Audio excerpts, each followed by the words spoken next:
నమస్తే. నేను మీ సూర్య. Indian sub continent situation అంతా కూడా చాలా డేంజర్‌గా ఉంది. మన చుట్టూ ఉన్నటువంటి దేశాల్లో ఏదో జరుగుతుంది.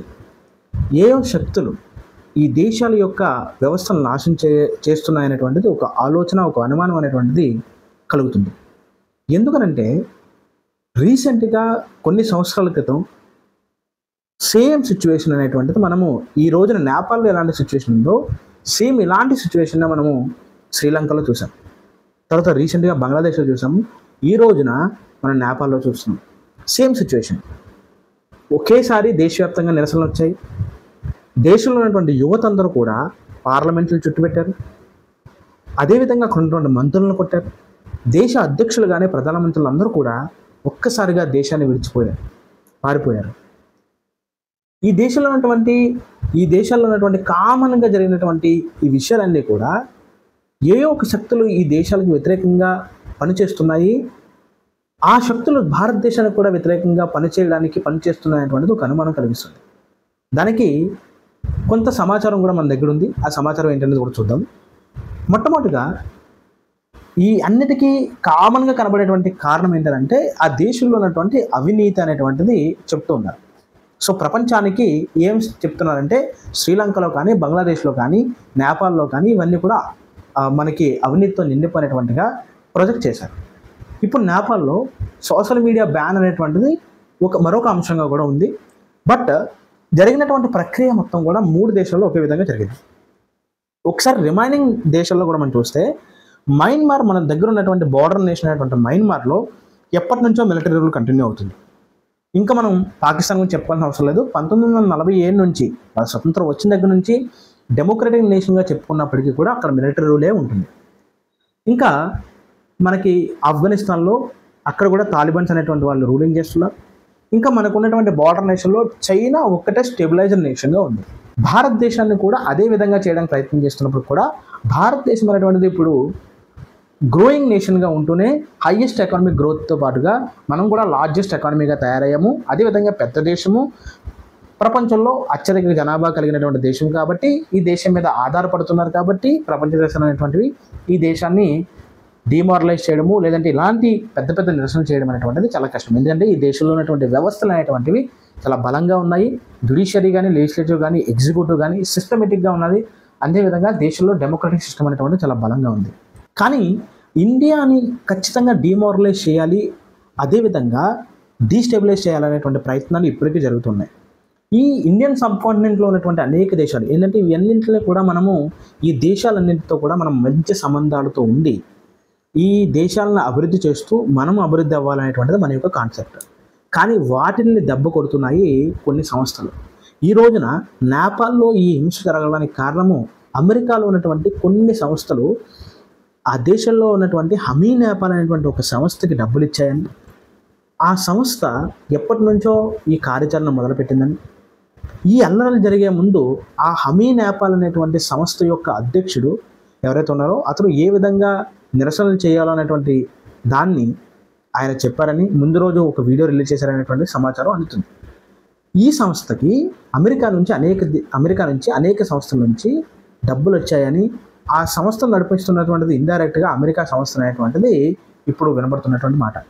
సేమ్ ఇదే మాటలు మనకి బంగ్లాదేశ్లో జరిగినప్పుడు ఇదే వినబడింది, మనకి శ్రీలంకలో జరిగినప్పుడు కూడా ఇదే విధంగా వినపడింది. అంటే మనం ఇండియా అనేటువంటిది చుట్టూ ఉన్నటువంటి దేశాలను కలుపుకుంటూ ఆ చుట్టూ ఉన్నటువంటి దేశాలతో పాటు ఇండియాని డెవలప్ చేయాలి అనేటువంటి ఒక వేలో మనం వెళ్తుంటే ఇండియా యొక్క అభివృద్ధిని అడ్డుకట్ట వేయడానికి మన చుట్టూ ఉన్నటువంటి దేశాల్లో ఉన్నటువంటి పరిస్థితుల్ని మారుస్తున్నాయి కొన్ని సంస్థలు. అదేవిధంగా మన దేశంలో ఎప్పుడు కుదిరితే అప్పుడు ఈ దేశాన్ని కూడా డీస్టెబిలైజ్ చేయాలనేటువంటి ఒక నిర్ణయంతో ఎప్పటికప్పుడు ప్రయత్నాలు చేస్తూ ఉన్నారు. For example, citizenship amendment act వచ్చినప్పుడు దేశవ్యాప్తంగా నిరసనలు జరిగాయి. దేశవ్యాప్తంగా వ్యతిరేక నినాదాలతోటి ఉద్యమాలు జరిగాయి. అప్పుడు ఈ దేశాన్ని నాశనం చేద్దామనుకున్నారు, కానీ కుదరలేనటువంటి పరిస్థితి. అదేవిధంగా రైతుల ఉద్యమాల పేరుతోటి, అదేవిధంగా మన జరిగినటువంటి పహల్గామ్ అటాక్ కావచ్చు, ఇలా అనేకమైనటువంటి అటాక్స్. ఇంకా చెప్పుకోవాలంటే మయన్మార్, బంగ్లాదేశు, పాకిస్తాను ఈ దేశాల నుంచి అక్రమంగా చొరబాట్లు చేస్తూ మన చుట్టూ బార్డర్ నేషన్స్ ఏవైతే ఉన్నాయో, నార్త్ ఈస్టర్న్ స్టేట్స్ కావచ్చు, వెస్ట్ బెంగాల్ కావచ్చు, ఇలాంటి స్టేట్స్లో కావచ్చు, ఈ స్టేట్స్లో ముఖ్యంగా ఆ దేశంలో అక్రమంగా చొరబడిపోయి ఆధార్ కార్డులు పొంది, రేషన్ కార్డ్స్ పొంది, ఈ దేశంలో ఉన్నటువంటి సిటిజన్స్గా చలామణి అవుతూ ఈ దేశ ఎన్నికల వ్యవస్థలో పాల్గొని ఈ దేశానికి వ్యతిరేకంగా పనిచేసేటువంటి వ్యక్తులు ఈ రోజున వేల సంఖ్యలో, లక్షల సంఖ్యలో మారారు. ఇవన్నీ కూడా దేశానికి వ్యతిరేకంగా పనిచేసేటువంటి కుట్రలో భాగంగా ఈ రోజున మన చుట్టూ ఉన్నటువంటి దేశాల్లో ఇలాంటి పరిస్థితులు వచ్చాయంటే మన దేశానికి ఎఫెక్ట్ అవుతుందంటే ఖచ్చితంగా ఎఫెక్ట్ అవుతుంది. ఈ దేశాల్లో ఉన్నటువంటి వ్యవస్థను నాశనం చేయడం ద్వారా వాళ్ళ యొక్క నెక్స్ట్ టార్గెట్ ఏంటంటే ఇండియా అవ్వచ్చు. అందుకనే ఈ దేశాలని జరుగుతున్నటువంటి విషయాల మీద మన అవగాహన పెంచుకోవడం అనేటువంటి చాలా చాలా అవసరం.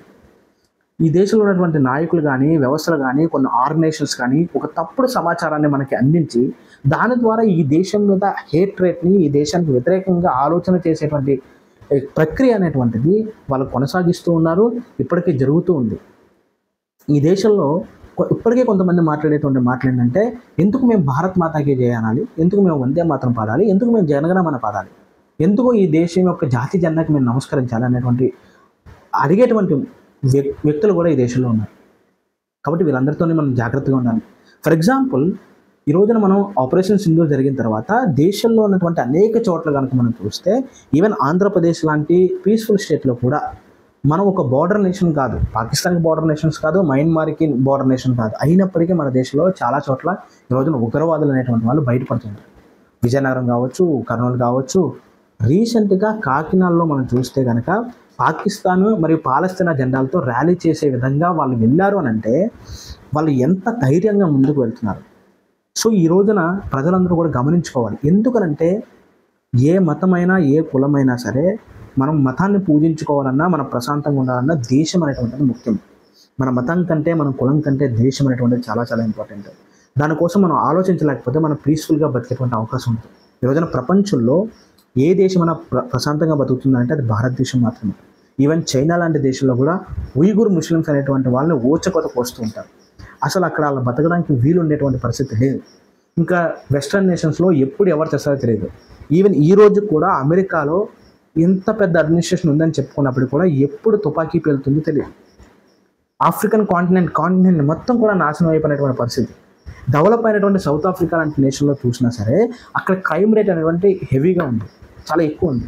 ఈవెన్ ఇప్పుడు ఇజ్రాయెల్ అనేటువంటిది అనేక దేశాలతో యుద్ధం మొదలు పెడుతుంది. రీసెంట్గా ఖతార్ మీద కూడా యుద్ధం చేయడం జరిగింది. సో ఇలా ఏ దేశం చూసినా, ప్రపంచంలో ఏ మూల చూసినా సరే చాలా అశాంతితో కూడుకున్నటువంటి ఉంది. భారతదేశం మాత్రమే గ్రో అవుతుంది, భారతదేశంలో మాత్రమే సుఖంగా ఉంటున్నాము, మనం ఫంక్షన్స్ చేసుకుంటున్నాము, మన పార్టీస్ చేసుకుంటున్నాము, హ్యాపీగా మన పూజలు, ప్రార్థనలు అన్నీ చేసుకుంటున్నాము. దీన్ని ఇలాగే కాపాడుకోవాల్సినటువంటి బాధ్యత ప్రతి ఒక్కరి మీద ఉంది. సో మనం ఈ దేశానికి వ్యతిరేకంగా జరిగేటువంటి ఏ చర్యనైనా సరే మనం ఖండించాల్సినటువంటి పరిస్థితి ఉంది. మన యొక్క ప్రయత్నం, మనం ఎక్కడున్నామో అక్కడే ఈ దేశానికి సపోర్ట్గా మనం మాట్లాడగలగాలి, మనం నిలబడగలగాలి, మనం ఎంత చేయగలిగితే అంతే చేయగలగాలి. ఆ విధంగా మనం ఆలోచన చేయాలి. దేశం యొక్క స్థిరత్వాన్ని కాపాడుకోవడంలో మన యొక్క పాత్ర కూడా బలంగా ఉండాలి. దీన్ని గమనిస్తారని, దీన్ని గురించి ఆలోచిస్తారని నేను ఆశాభావం వ్యక్తం చేస్తూ, నా వీడియో మీకు నచ్చినట్లయితే లైక్ చేయండి, షేర్ చేయండి, సబ్స్క్రైబ్ చేయండి. కుదిరితే వీడియో అనేటువంటిది ఎక్కువ మందికి షేర్ చేయండి. దీని ద్వారా అనేక మందికి ఈ సమాచారం అనేది అందుతుంది అని విశ్వసిస్తూ నమస్తే.